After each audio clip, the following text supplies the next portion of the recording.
scoot this up some because I feel like I'm on the edge of the camera here.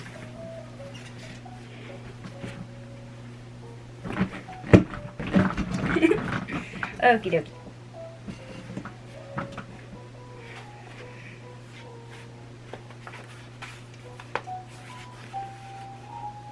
The queen had only one way of settling all difficulties, great or small. "Off with his head!" she said without even looking around. "I'll fetch the executioner myself," said the king eagerly, and he hurried off. Alice thought she might as well go back and see how the game was going on. As she heard the queen's voice in the distance screaming with passion, she had already heard her sentence 3 of the players to be executed for having missed their turns, and she did not like the look of things at all, as the game was in such confusion that she never knew whether it was her turn or not. So she went in search of her hedgehog. The hedgehog was engaged in a fight with another hedgehog, which seemed to Alice an excellent opportunity for croqueting one of them with the other. The only difficulty was that her flamingo had gone across to the other side of the garden, where Alice could see it trying in a helpless sort of way to fly up into a tree. By the time she had caught the flamingo and brought it back, the fight was over, and both hedgehogs were out of sight. But it doesn't matter much, thought Alice, as all the arches are gone from this side of the ground. So she tucked it away under her arm, that it might not escape, and went back for a little more conversation with her friend. When she got back to the Cheshire Cat, she was surprised to find quite a large crowd collected round it. There was a dispute going on between the executioner, the king, and the queen, who were all talking at once, while all the rest were quite silent and looked very uncomfortable. The moment Alice appeared, she was appealed to by all three to settle the question, and they repeated their arguments to her, though as they all spoke at once, she found it hard indeed to make out exactly what they said. The executioner's argument was that you couldn't cut off a head unless there was a body to cut it off from, that he had never had to do such a thing before, and he wasn't going to begin at his time of life. The king's argument was that anything that had a head could be beheaded, and that you weren't to talk nonsense. And the queen's argument was that if something wasn't done about it in less than no time, she'd have everybody executed all around. It was this last remark that had made the whole party look so grave and anxious. Alice could think of nothing else to say but, "It belongs to the Duchess. You'd better ask her about it." "She's in prison," said the queen to the executioner. "Fetch her here." And the executioner went off like an arrow. The cat's head began fading away the moment he was gone, and by the time he had come back with the Duchess, it had entirely disappeared. So the king and the executioner ran wildly up and down looking for it, while the rest of the party went back to the game.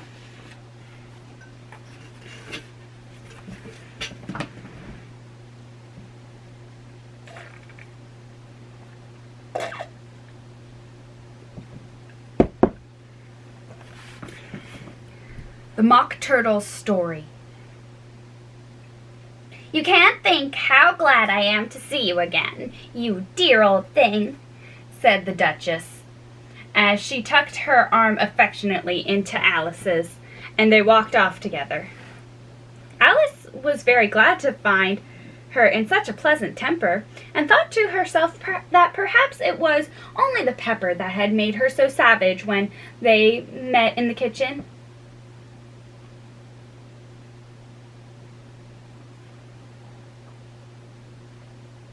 "When I'm a duchess," she said to herself, not in a very hopeful tone, though, "I won't have any pepper in my kitchen at all.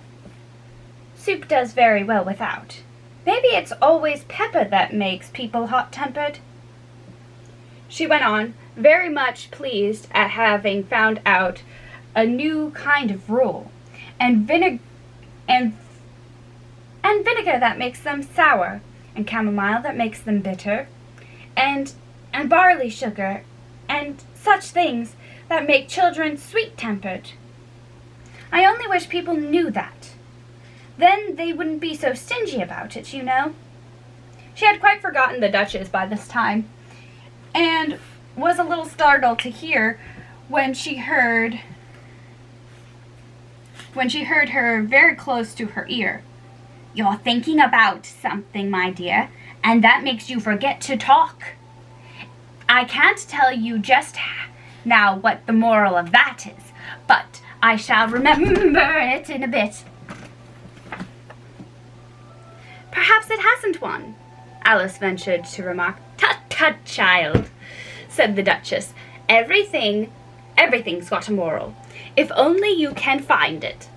And she squeezed herself up close to Alice's side as she spoke. Alice did not much like keeping so close to her.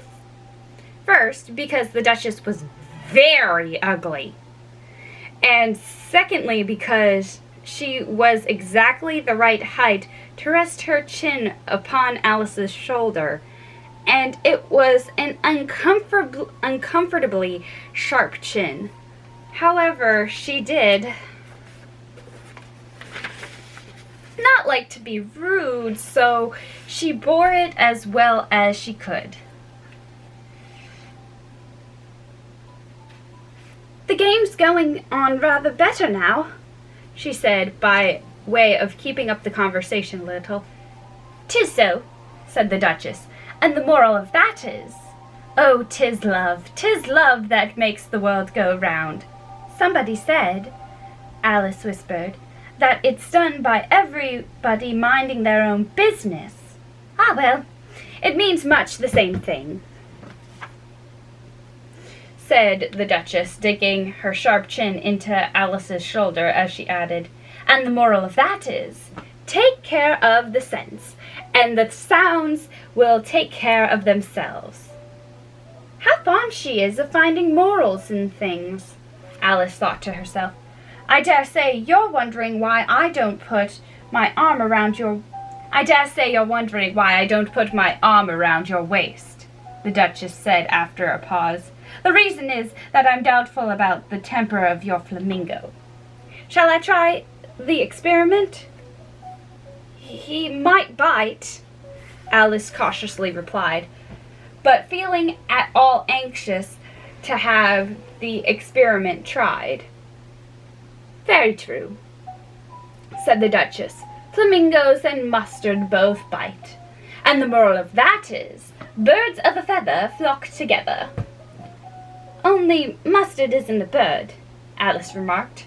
"Right as usual," said the Duchess. "What a clear way you have of putting things." It's a mineral, I think," said Alice. "Of course it is," said the Duchess, who seemed ready to agree to everything that Alice said. There's a large mustard mine near here, and the moral of that is, the more there is of mine, the less there is of yours." "Oh, I know," exclaimed Alice, who had not attended to this last remark. "It's a vegetable. It doesn't look like one, but it is." "I quite agree with you," said the Duchess, "and the moral of that is, be what you would seem to be. Or, if you'd like it put more simply, never imagine yourself not to be otherwise than what it might appear to others that what you were or might have been was not otherwise than what you had been would have appeared to them to be otherwise. I think I should understand that better, Alice said very politely, if I had it written down, but I can't quite follow it as you say it. That's nothing to what I could say if I chose, the Duchess replied in a pleasant tone.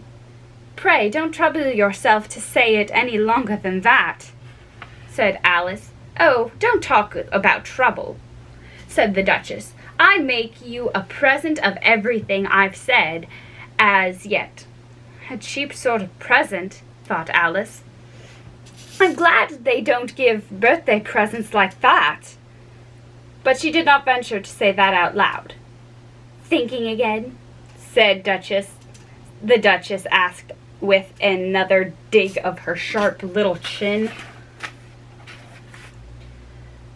I've a right to think, said Alice sharply, for she was beginning to feel a little worried. Just about as much right, said the Duchess, as pigs have to fly, and but here, to Alice's great surprise, the Duchess's voice died away, even in the middle of her favorite word, moral. And the arm that was linked into hers began to tremble. Alice looked up, and there stood the Queen in front of them, with her arms folded, frowning like a thunderstorm. Fine day, Your Majesty, said the Duchess began in a low, meek voice. Now I give you fair warning, shouted the Queen, stamping on the ground as she spoke. Either you or your head must be off, and that in about half no time. Take your choice. The Duchess took her choice and was gone in a moment.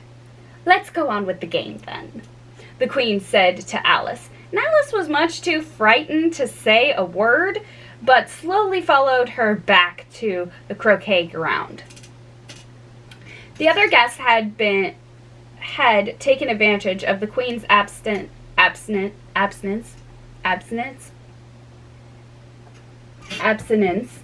and were resting in the shade. However, the moment they saw her, they hurried back to the game, the Queen merely remarking that a moment's delay would cost them their lives. All the time they were playing, the Queen never left off quarreling with the other players and shouting, "Off with their heads!" or "Off with her head!" Those whom she sentenced were taken into custody by the soldiers, who of course had to leave off being archers to do this, so that by the end of half an hour or so, there were no archers left, and all the players except the King, the Queen, and Alice were in custody and under sentence of execution. Then the Queen left off, quite out of breath, and said to Alice, "Have you seen the Mock Turtle yet?" "No," said Alice. "I don't even know what a Mock Turtle is." It's the thing Mock Turtle soup is made from," said the Queen. "I never saw one or heard of one," said Alice. "Come then," said the Queen, "and he shall tell you his history." As they walked off together, Alice heard the King say in a low voice to the company generally, "You are all pardoned. Come, that's a good thing."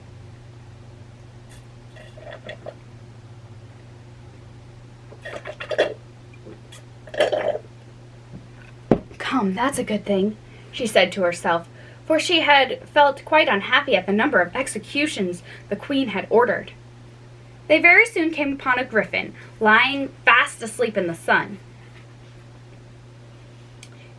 If you don't know what a griffin is, look at the picture. "Up, lazy thing," said the queen, "and take this young lady to see the mock turtle, and to hear his history. I must go back and see after some executions I have ordered." And she walked off, leaving Alice alone with the griffin. Alice did not quite like the look of the creature, but on the whole, she thought it would be quite as safe to stay with it as to go after that savage queen. So she waited. The griffin sat up and rubbed its eyes. Then it watched the queen till she was out of sight. Then it chuckled. "What fun!" said the griffin, half to itself, half to Alice. "What is the fun?" said Alice. "Why, she!"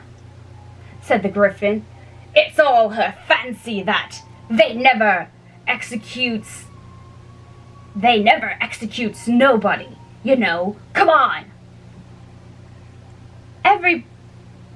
Everybody says "come on" here, thought Alice, as she went slowly after it. I was never so ordered about in all my life. Never. They had not gone far before they saw the mock turtle in the distance, sitting sad and lonely on a little ledge of a rock. And as they came nearer, Alice could hear him sighing as if his heart would break. She pitied him deeply. "What is his sorrow?" she asked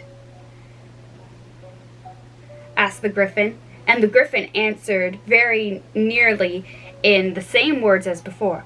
"It's all his fancy, that he hasn't got no sorrow, you know. Come on." So they went up to the mock turtle, who looked at them with large eyes, full of tears, but said nothing.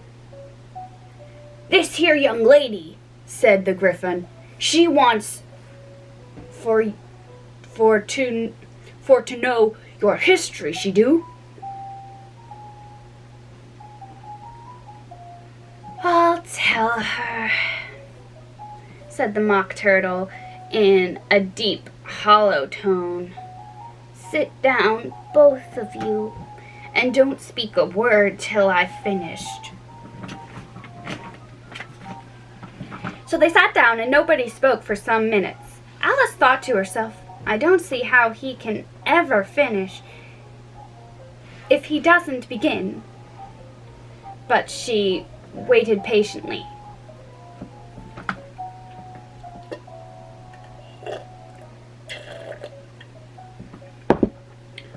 "Once," said the mock turtle at last with a deep sigh, "I was a real turtle."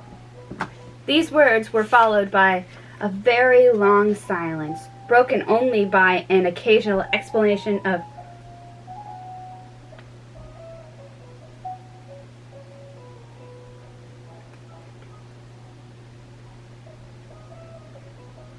"Attacker!" from the griffin, and the constant heavy sobbing of the mock turtle.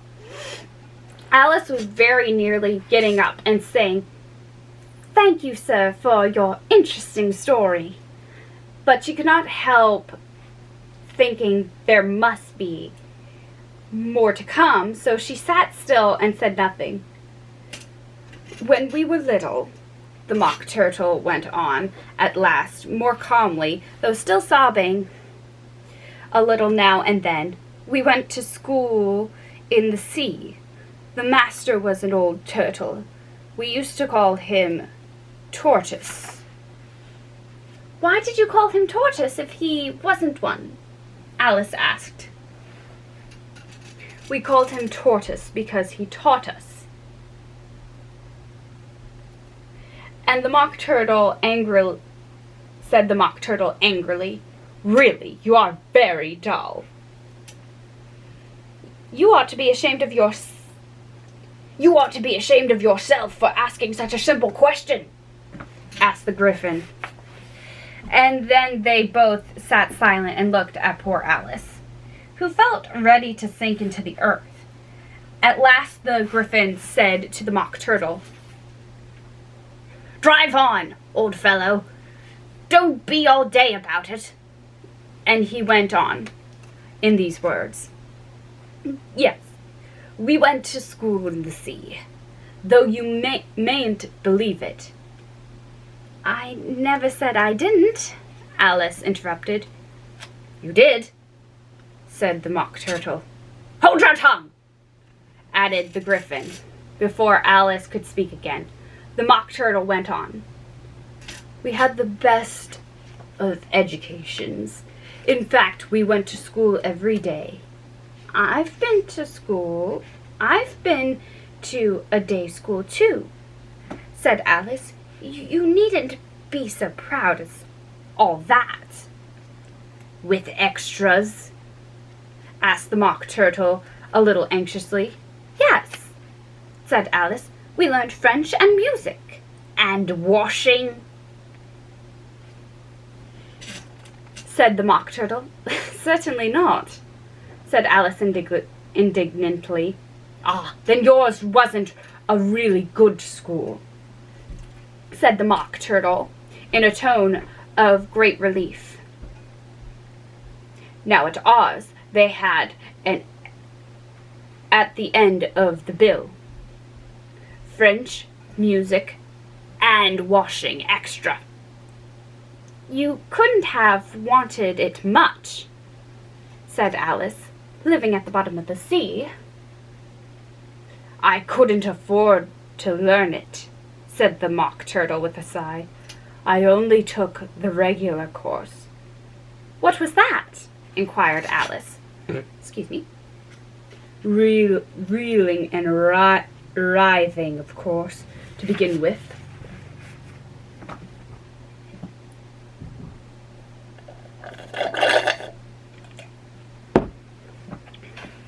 The Mock Turtle replied, and then the different branches of arithmetic, ambition, distraction, uglification, and derision.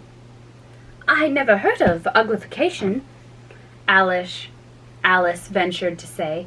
What is it? The Gryphon lifted up both of its paws, surprised. What? Never heard of uglifying? It exclaimed.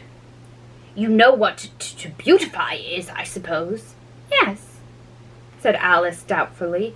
It means to make anything prettier. Well then, the Gryphon went on, if you don't know what to uglify is, you are a simpleton. Alice did not feel encouraged to ask any more questions about it, so she turned to the Mock Turtle and said, What else had you to learn? Well, there was a mystery, said the Mock Turtle, replying, counting off the subjects on his flappers. Mystery, ancient and modern, with seography. Then drawing. The drawing master was an old conger eel that used to come once a week. He taught us drawing, stretching, and fainting in coils. What was that like? Said Alice. Well, I can't show it you myself, the Mock Turtle said. I'm too stiff. And the Gryphon never learnt it. Hadn't time, said the Gryphon. I went to the classical master, though. He was an old crab, he was. I never went to him, said the Mock Turtle, with a sigh. He taught laughing and grief.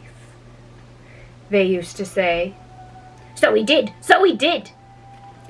said the Gryphon, sighing in his turn. And both creatures hid their faces in their paws. How many hours a day did you do lessons? Said Alice in a hurry to change the subject.